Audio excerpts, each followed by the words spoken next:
à nos peuples qui se battent. Gloire à nos peuples, dignité à nos peuples, victoire à nos peuples. La patrie ou la mort, nous vaincrons. Parce que je ne crois pas en l'aide en réalité.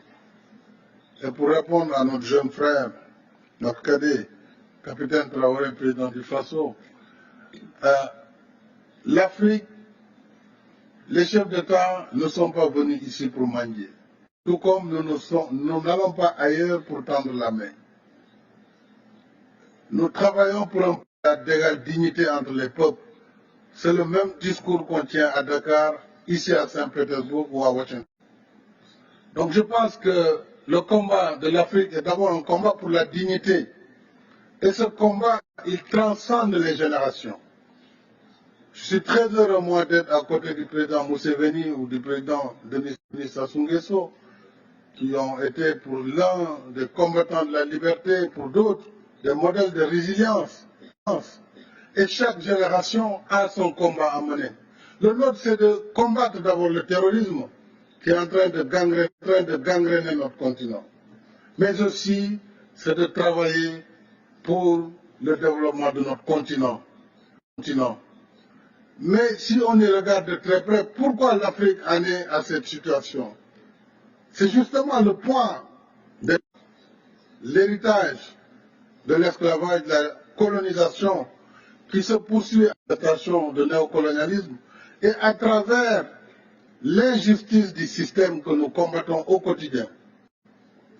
Nous avons demandé la réforme du système des Nations Unies. Nous avons demandé la réforme de la gouvernance mondiale qui aujourd'hui conditionne la vie de nos États. Et quels que soient par ailleurs nos efforts, si ces règles ne sont pas modifiées, eh bien, nous n'irons nulle part. C'est pourquoi il est temps dans la solidarité que nous travaillons également à le continent. Puisque les défis sont majeurs, nous avons des micro-États hérités du Congrès de Berlin qui nous empêchent de travailler à l'échelle. Si on ne comprend pas cette situation, on perdra beaucoup de temps sans efficacité. Je crois que la Russie, avec ses capacités en matière d'investissement, peut travailler avec l'Afrique sur ces grands projets régionaux. Et l'Afrique a besoin d'infrastructures de développement. L'Afrique a besoin de chemins de fer. Elle a besoin d'électricité, de barrages. Elle a besoin de la sécurité collective. Et sur tout cela, l'Union africaine, à travers différents mécanismes, que ce soit l'ODA-NEPAD, que ce soit les programmes régionaux, nous avons le programme qu'il faut. Et je pense qu'avec la Russie, nous pourrons travailler ensemble avec les BRICS et avec tout autre partenaire qui souhaiterait travailler dans nos priorités. Nous pourrons ensemble bâtir une prospérité partagée. Je pense que s'agissant maintenant de nos soucis, et notre souci principal reste la paix, sur le continent. Notre souci, c'est la sécurité à l'échelle du continent et du monde. Nous souhaitons des escalades pour aider à l'accalmie et à la restauration du libre commerce des céréales et des fertilisants. Ça, c'est mon discours depuis le premier jour du conflit russo-ukrainien. Puisque l'Afrique, au-delà du blé, produit des céréales. Nous produisons du mil, du maïs, du sorgho.